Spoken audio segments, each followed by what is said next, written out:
Hello नमस्कार दोस्तों। आप सभी अच्छे होंगे। आपका अपना यूट्यूब चैनल पंकज एजुकेशन में आपका स्वागत है। आज हम एक और इम्पोर्टेंट क्लास के साथ आ चुके हैं। जो आपकी कक्षा 12 के जो बोर्ड एग्ज़ाम होने वाला है वो बहुत ही जल्द स्टार्ट होने वाला है। ठीक है ना। तो आपके जो भूगोल विषय का मॉडल पेपर है, ठीक है ना, और संजीव डेस वर्ग से है, ठीक है ना। मॉडल पेपर ये तीसरा है और मॉडल पेपर फर्स्ट और सेकंड दोनों अपलोड कर दिए गए हैं चैनल पर, तो वो देख ले आप। ठीक है ना। आप इस क्लास को कंप्लीट देखें, ठीक है ना।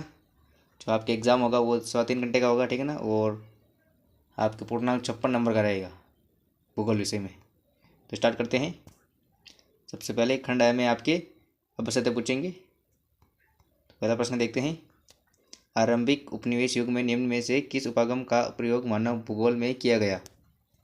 तो किया गया आपके अन्वेषण और विवरण, ठीक है ना। ऑप्शन द करेक्ट आंसर रहेगा।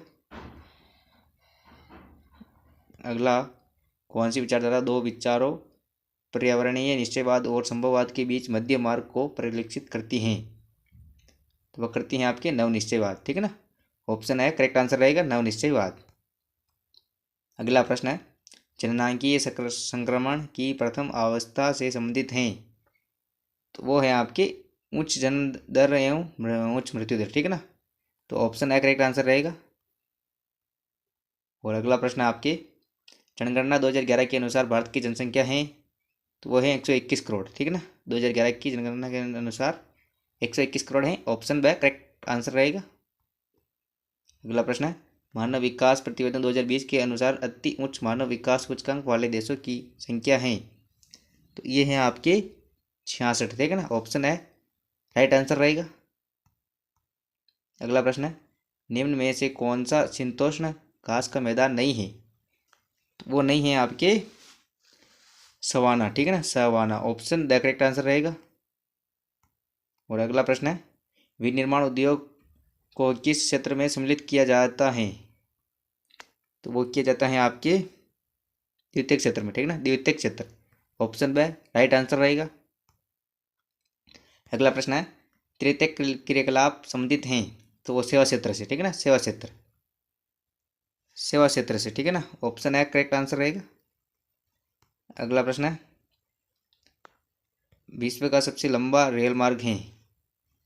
तो वो है आपके ट्रांस साइबेरियन रेल मार्ग, ठीक है ना। ऑप्शन द राइट आंसर रहेगा।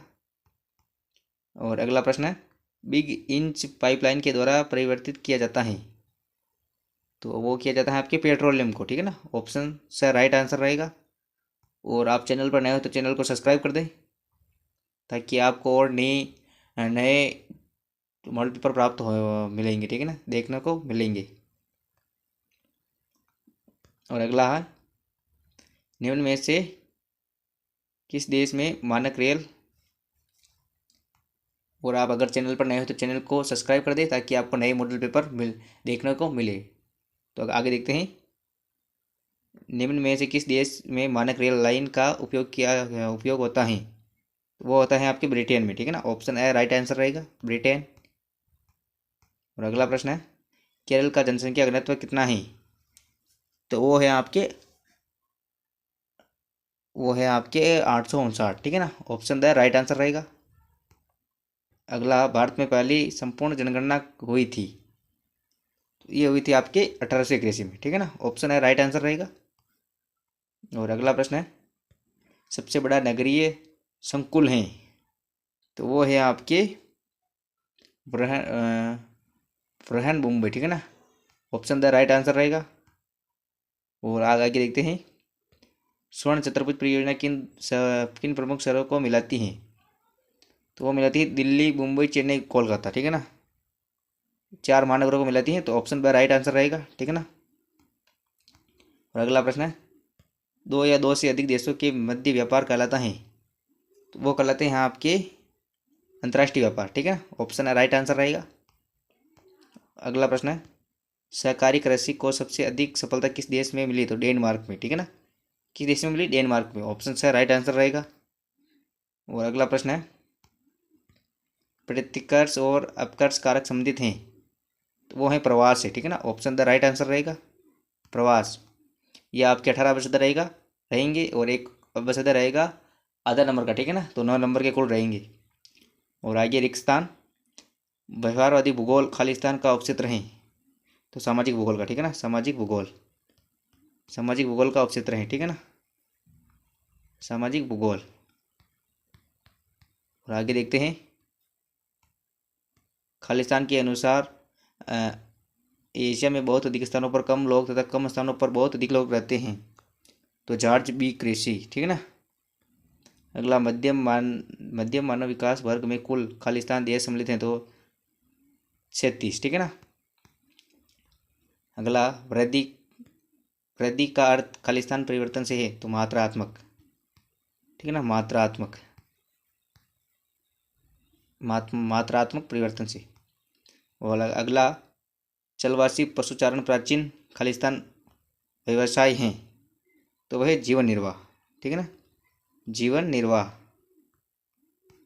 इसमें आएगा जीवन निर्वाह, खालिस्तान में लिखना है आपको, जीवन निर्वाह, याद कर ले आप। अगला, सर्वाधिक सड़क घनत्व, सबसे अधिक वाहनों की संख्या खालिस्तान महाद्वीप में पाई जाती है, तो वो पाई जाती है आपके उत्तरी अमेरिका, ठीक है ना, उत्तरी अमेरिका में पाई जाती है। और अगला, सिंधु घाटी सभ्यता के युग में भी हड़प्पा और मोहन खालिस्तान जैसे नगर अस्तित्व में थे, मोहनजोदड़ो, ठीक है ना, मोहनजोदड़ो लिखना है यहाँ पे। अगला, विरल रूप से अवस्थित छोटी बस्तियां जो कृषि अथवा अन्य प्राथमिक क्रियाकलापों में विशिष्टता प्राप्त कर लेती हैं, खालिस्तान कहलाती हैं, तो गांव, क्या कहलाते हैं, गांव, गांव कहलाते हैं, ठीक है ना। अगला, सन खालिस्तान में भारत में नगरीय जनसंख्या की सर्वाधिक वृद्धि दर 46.14% दर्ज की गई, तो 1981 में। कब दर्ज की गई, 1981 में। अगला प्रश्न है, पारंपरिक रूप से भारत एक खालिस्तान प्रधान देश है, तो कृषि प्रधान देश, ठीक है ना, कृषि प्रधान देश।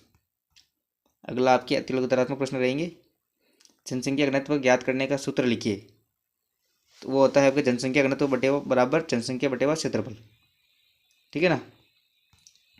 अगला, मानव विकास के कोई 2 उपगम के नाम बताइए, तो एक उपगम तो हो जाएगा आय उपगम और दूसरा कल्याण उपगम, ठीक है ना। और अगला, भू निम्नीकरण से क्या तात्पर्य है, तो इसका आंसर हो जाएगा अस्थायी या अस्थायी तौर पर भूमि की उत्पादकता में कमी होना, भू निम्नीकरण कहलाता है, ठीक है ना। अगला, आकार के आधार पर उद्योगों को कितने भागों में बांटा गया है, नाम लिखिए, तो 3 भागों में, ठीक है ना, कुटीर उद्योग, छोटे पैमाने के उद्योग और बड़े पैमाने के उद्योग, ठीक है ना। अगला, राष्ट्रीय युवा नीति 2014 किस आयु वर्ग समूह के व्यक्ति को युवा के रूप में परिभाषित करती हैं, तो वो करती है 15 से 29 वर्ष के आयु समूह के व्यक्ति को, ठीक है ना, 15 से 29 वर्ष के जो व्यक्ति होते हैं उन्हें युवा परिभाषित करती हैं, ठीक है ना, 2014 की नीति। अगला, द्रविड़ भाषा परिवार को कितने वर्गों में बांटा गया है, इनके नाम, तो वो बांटा गया है आपके तीन वर्गों में, ठीक है ना, दक्षिणी द्रविड़ और मध्य द्रविड़ तथा उत्तर द्रविड़ में बांटा गया है, 3 है, ठीक है ना। अगला, किन्हीं 2 बहुउद्देशीय घाटी परियोजना के नाम लिखिए, तो आपके इंदिरा गांधी नहर परियोजना और दामोदर घाटी परियोजना, ठीक है ना, 2 हो जाएंगे। आगे देखते हैं, चेन्नई पत्तन विशाल पोतों के लिए अनुकूल क्यों नहीं है, तो वो है आपके तट के निकट उथले जल के कारण यह पत्तन विशाल पत्तों के लिए अनुकूल नहीं है, ठीक है ना। अगला प्रश्न है, ध्वनि प्रदूषण के प्रमुख स्रोत क्या हैं, तो इसका आंसर हो जाएगा ध्वनि प्रदूषण के प्रमुख स्रोत विविध उद्योग, मशीनीकृत निर्माण तथा तोड़फोड़ कार्य, तीव्र चलित मोटर वाहन और वायुयान इत्यादि से ध्वनि प्रदूषण होता है तथा इसे ध्वनि प्रदूषण कहते हैं। आगे आपके लघुतरात्मक प्रश्न रहेंगे, पर्यावरण निश्चितवाद से आप क्या समझते हैं, इसके बारे में 4 से 5 लाइन लिखनी है आपको, ठीक है ना, याद कर ले। अगला प्रश्न है, जूमिंग से क्या अभिप्राय है, जूमिंग कृषि से क्या अभिप्राय है, स्पष्ट कीजिए। और आगे, व्यापार क्या है, व्यापार के विभिन्न प्रकार लिखिए, ठीक है ना, इसमें आयात निर्यात, एक देश से दूसरे देश में व्यापार करते हैं, इसके बारे में लिखना है, ठीक है ना। और अगला, पन्नामा नहर के महत्व पर प्रकाश डालिए। अगला, परंपरागत कृषि पद्धति तथा आधुनिक कृषि पद्धति में अंतर स्पष्ट कीजिए, ठीक है ना। अगला, नियोजन से क्या अभिप्राय है तथा किस प्रकार के से एक क्रमिक प्रक्रिया है। अगला, भारत के विदेश व्यापार की प्रमुख विशेषता का उल्लेख कीजिए। और भारत में गंदी बस्तियों की समस्या लिखिए, ठीक है ना। 4 से 5 लाइन लिखनी है, ठीक है ना। आगे आपके खंड समय दीर्घात्मक प्रश्न रहेंगे। तो पार साइबेरियन रेल मार्ग पर एक टिप्पणी लिखिए और अथवा में रहेगा निम्नलिखित समुद्री मार्गों पर टिप्पणी लिखिए, ठीक है ना। आपके आगे रहेगा 13 प्रश्न। भारत में ऊर्जा के परंपरागत स्रोत का वर्णन कीजिए। तो अथवा में रहेगा भारत में अभ्रक और पेट्रोलियम उत्पादन क्षेत्रों के नाम लिखिए। आपके आगे प्रश्न रहेगा 14वां। इंदिरा गांधी नहर परियोजना की पर्यावरण पर पड़ने वाले प्रभाव की व्याख्या कीजिए। अथवा में रहेगा पर्वतीय क्षेत्र विकास कार्यक्रम को अधिक प्रभावी बनाने के उपाय सुझाइए।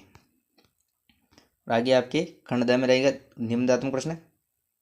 उद्योगों की अवस्थिति को प्रभावित करने वाले कारकों का वर्गीकरण कीजिए। कोई 4 कारण लिखने हैं, ठीक है ना। और अथवा में रहेगा चलवासी पशुचारण और वाणिज्य पशुधन पालन में अंतर स्पष्ट कीजिए। दोनों में अंतर लिखना है। ये बड़े प्रश्न आपको याद करने हैं। देश में जल संसाधनों की उपलब्धता की विवेचना कीजिए और इसके स्थानिक विवरण के लिए उत्तरदायी कारक बताइए। अथवा में जल संपर्क प्रबंधन क्या है।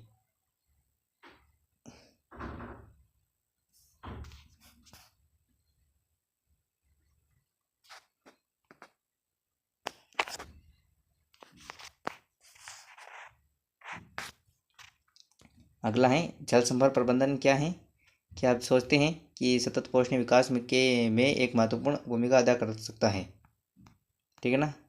और आपके एक नक्शा रहेगा, ठीक है ना। विश्व का मानचित्र है। यहाँ पे दिए गए विश्व रेखा मानचित्र में निम्न नगरों केंद्रों को दर्शाइए। फिनलैंड, जोहान्सबर्ग, पेरू और कैनबरा, ठीक है ना। इस नक्शे में बढ़ने हैं आपको। आप प्रैक्टिस कर लें नक्शे की। आई होप आपको क्लास अच्छी लगेगी। और वीडियो अच्छा लगा हो तो वीडियो को लाइक कर दे और चैनल पर नए हो तो चैनल को सब्सक्राइब कर दे। और मिलते हैं नेक्स्ट क्लास में। तब तक के लिए जय हिंद।